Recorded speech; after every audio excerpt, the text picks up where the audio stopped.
আমার মূল উদ্দেশ্যই ছিল যে দ্বীনি শিক্ষাটা ঠিক থাকুক, পাশাপাশি সে জেনারেল শিক্ষা যতটুকু করতে পারে। দ্বীনি শিক্ষা জেনারেল শিক্ষার সমন্বয়ের উদ্দেশ্য এই না যে আমি মসজিদের ইমাম তৈরি করলাম বা আমি একটা মাদ্রাসা ওস্তাদ তৈরি করলাম, এটা আমার উদ্দেশ্য না। আমার উদ্দেশ্য হলো এটা সমস্ত মানুষের জন্য দাওয়াত হবে, যে আমি সমস্ত মানুষকে দেখাইতে পারবো যে না, দ্বীনি শিক্ষা এবং জেনারেল শিক্ষা একসাথে চালিয়েও যারা শুধু জেনারেল শিক্ষায় আছে তারা যেরকম ডাক্তার হচ্ছে, ইঞ্জিনিয়ার হচ্ছে, অ্যাডমিন ক্যাডারে যাচ্ছে, অন্যান্য প্রশাসন ক্যাডারে, শিক্ষা ক্যাডারে যাচ্ছে, দ্বীনি শিক্ষার পাশাপাশি জেনারেল শিক্ষা অর্জন করেও এগুলো সম্ভব।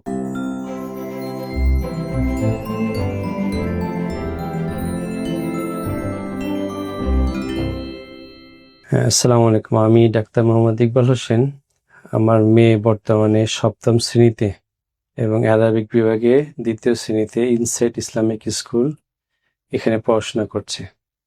আমাদের ইনসাইড ইসলামিক স্কুলের মেধাবী শিক্ষার্থী জুয়াইরিয়া সিদ্দিকা, ওনার সম্মানিত বাবা ডাক্তার ইকবাল হোসেন স্যার, ওনার কাছ থেকে আমরা স্কুলের ব্যাপারে কিছু ফিডব্যাক নিব ইনশাল্লাহ। স্যারের কাছে আমাদের প্রথম যে জানতে চাওয়া সেটা হচ্ছে, ব্রাহ্মণবাড়িয়াতে একজন পরিচিত মুখ হিসাবে আপনার অনেক স্কুলের ব্যাপারে জানাশোনা আছে। আপনার মেয়েকে ইনসাইড ইসলামিক স্কুলে ভর্তির ব্যাপারে কেন সিদ্ধান্ত নিলেন? কোন বিষয়গুলো আসলে মূল্যায়ক হিসাবে কাজ করেছে? আসলে এখানে সবচেয়ে গুরুত্বপূর্ণ ভূমিকা রেখেছে একটা হলো সাধারণ শিক্ষা এবং ইসলামী শিক্ষার একটা সমন্বয়। এটাই সবচেয়ে গুরুত্বপূর্ণ ভূমিকা রেখেছে আসলে, কারণ সাধারণ শিক্ষা এবং ইসলামী শিক্ষার সমন্বয়ে মানসম্মত শিক্ষা প্রতিষ্ঠানের খুবই অভাব, বিশেষ করে ব্রাহ্মণবাড়িয়া শহরে। তো সেক্ষেত্রে ইনসাইড ইসলামিক স্কুল এভাবে অগ্রণী ভূমিকা পালন করেছে এবং এটাই আসলে এখানে মূল ভূমিকা পালন করেছে। জুয়াইরিয়া সিদ্দিকা বর্তমানে ইনসাইড ইসলামিক স্কুলের 7ম শ্রেণীতে অধ্যয়নরত, পাশাপাশি আরবিক শাখায় মাদারি নেসাব 3য় বর্ষে কুদুরি শ্রেণীতে অধ্যয়নরত। আপনি তো প্রতিনিয়ত স্কুলের শিক্ষকদের আচরণ এবং ম্যানেজমেন্টের ব্যবহার দেখেছেন। সেক্ষেত্রে আপনার সন্তানের পড়াশোনার উন্নতির ক্ষেত্রে শিক্ষক এবং কর্তৃপক্ষের সহযোগিতা বা মনোভাব কেমন ছিল, আচার ব্যবহার কেমন ছিল? হ্যাঁ, শিক্ষকদের আচার আচরণ ভালো এবং প্রশাসনিক যে কঠোরতা সেটা আমি পছন্দ করি, কারণ এটা প্রয়োজন আছে। অনেক প্যারেন্টস হয়তো শিক্ষকদের কঠোরতাকে পছন্দ নাও করতে পারে, কিন্তু এই ব্যাপারে আমার পূর্ণ সমর্থন আছে।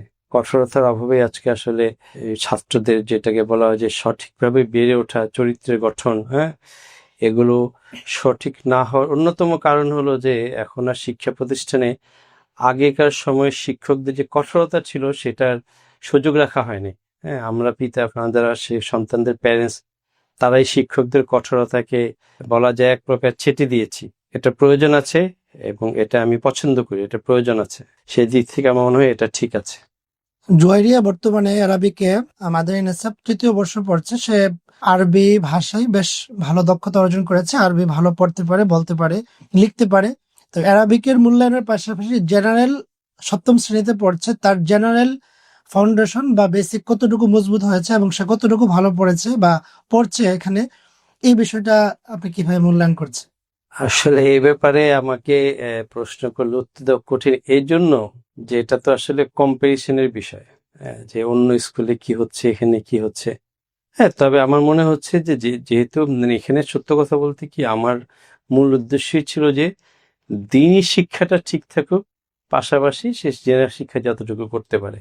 তো সেই দৃষ্টিকোণ থেকে বলতে গেলে যে চলে, আমার জন্য কোনো সমস্যা নেই। বাকি যদি এই প্রশ্ন আসে যে জেনারেল শিক্ষায় কতটুকু অগ্রগতি লাভ করেছে, আমার দৃষ্টিতে ভালো, কিন্তু অনেকের দৃষ্টিতে ভালো নাও হতে পারে। তো এটা আসলে আমার পক্ষে বলা কঠিন। তো এই জন্য এটা আপনাদেরকেই বা ইনসাইড ইসলামিক স্কুলের শিক্ষকদেরকেই তুলনা করতে হবে অন্য স্কুলের জেনারেল শিক্ষার সাথে আমার জেনারেল শিক্ষার কতটুকু কম্পেয়ারেবল। এর কারণ হলো এই যে বাংলাদেশের মানুষের মননে বা মানসিকতায় এখনো এই জিনিস পুরোপুরি আসে নাই যে আমি শুধু দিন শিক্ষা করব, এই জেনারেল শিক্ষা আমার খুব বেশি গুরুত্ব নেই, এই এই এই মানসিকতা এখনো আসে নাই। তো এই জন্য আমাকে এটা মাথায় রেখে আমার প্রতিষ্ঠানকে সামনে আগাতে হবে। এই জন্য যদি আমি চাই যে আমার শিক্ষা প্রতিষ্ঠান আরো আগে বাড়ুক, আরো অধিক সংখ্যক ছাত্র আসুক, আমার ছাত্ররা সব জায়গায় যাক, একটা আসলে আমার দ্বীনি শিক্ষা আর জেনারেল শিক্ষার সমন্বয়ের উদ্দেশ্য কি? দ্বীনি শিক্ষা আর জেনারেল শিক্ষার সমন্বয়ের উদ্দেশ্য এই না যে আমি মসজিদের ইমাম তৈরি করলাম বা আমি একটা মাদ্রাসা ওস্তাদ তৈরি করলাম, এটা আমার উদ্দেশ্য না। আমার উদ্দেশ্য হলো এটা সমস্ত মানুষের জন্য দাওয়াত হবে, যে আমি সমস্ত মানুষকে দেখাইতে পারবো যে না, দ্বীনি শিক্ষা এবং জেনারেল শিক্ষা একসাথে চালিয়েও যারা শুধু জেনারেল শিক্ষায় আছে তারা যেরকম ডাক্তার হচ্ছে, ইঞ্জিনিয়ার হচ্ছে, অ্যাডমিন ক্যাডারে যাচ্ছে, অন্যান্য প্রশাসন ক্যাডারে, শিক্ষা ক্যাডারে যাচ্ছে, যে দ্বীনি শিক্ষার পাশাপাশি জেনারেল শিক্ষা অর্জন করেও এগুলো সম্ভব। এই জন্য আমাদের কি অন্যান্য স্কুল যেগুলো ভালো স্কুল আছে তাদের সাথে কম্পেয়ার করে, যে আমার জেনারেল শিক্ষার মান কতটুকু আছে, সেটা আমার নিজেকেই বিচার করতে হবে সত্যিকার অর্থে। এটা আমার পক্ষে বলা কঠিন, কারণ যেহেতু আমার আর কোনো সন্তান জেনারেল শিক্ষা অন্য জায়গায় পড়াশোনা করে না। এই জন্য এটা যারা আপনারা শিক্ষক আছেন এটা আপনাদেরকেই নির্ণয় করতে হবে। এখানে আত্মতুষ্টির কোনো সুযোগ নেই। আর যদি আপনাদের এইরকম মানসিকতা চলে আসে যে না ঠিক আছে দ্বীনি শিক্ষার পাশাপাশি কিছু জেনারেল শিক্ষা অর্জন করলো, তাহলে এটা আপনি আগে বাড়তে পারবেন না, এই ইনসাইট ইসলামিক স্কুলের খুব বেশি প্রসার হবে না। হ্যাঁ, যেটা আমাদের যেই উদ্দেশ্য নিয়ে আমরা আমাদের সন্তানদেরকে এখানে পড়াচ্ছি বা যে উদ্দেশ্য নিয়ে আপনি স্কুলকে চালু করছেন, তো সেই উদ্দেশ্য পূরণ হবে না যদি সাধারণ মানুষের মধ্যে এই ধারণা না আনতে পারেন যে এখানে পড়াশোনা করলে সে দ্বীনি শিক্ষাও পাবে প্লাস জেনারেল শিক্ষায় তার কোনো কমতি হবে না। ধন্যবাদ। সার্বিকভাবে স্কুলের সার্বিক বিষয়ে আপনারা যদি অল্প কথায় মূল্যায়ন বলতেন। হ্যাঁ, স্কুলের বিষয়ে আমার কোনো আপত্তি নেই, তবে মাদ্রাসার বিষয়ে আমার হলো যে আসলে যদি ভালো মহিলা ওস্তাদ পাওয়া যায়, হ্যাঁ, এটা খোঁজ রাখা দরকার। কারণ আসলে তো আমরা অন্যদের কথা জানি না, আমরা যারা আমাদের সন্তানদেরকে এখানে পড়ে আমাদের উদ্দেশ্য কিন্তু আসলে পুরোপুরি দিনের তাবে হয়ে চলা। হ্যাঁ, তো এই ব্যাপারে অধিক মনোযোগী হওয়া, সর্বোচ্চ চেষ্টা চালু রাখা এটা দরকার। মাশাআল্লাহ মাদ্রাসার পড়াশোনা এসবগুলো ভালো, মাদ্রাসার পড়াশোনা ভালো। হ্যাঁ, এটা বুঝতে পারি যে আসলে ওই পর্যায়ে শিক্ষিকার ঘাটতির কারণে অনেক সময় কিছু ব্যত্যয় হচ্ছে। তারপরেও যেটা সেটা হলো পর্দায় যেন ঘাটতি না হয় এটা খেয়াল রাখা। হ্যাঁ, যেমন শিক্ষক এবং ছাত্রীর মাঝে পর্দা রেখে পড়াশোনা করা। হ্যাঁ, আর স্কুলের শিক্ষা যেটা আছে সেটা ঠিক আছে, আলহামদুলিল্লাহ। জি, অনেক অনেক ধন্যবাদ হুম। আমাদেরকে সময় দেওয়ার জন্য। আমরা এই ফিডব্যাক গুলো ইনশাল্লাহ অত্যন্ত গুরুত্বের সাথে নিব এবং আমলে নেব ইনশাল্লাহ। হ্যাঁ, ধন্যবাদ। জি, আসসালামু আলাইকুম।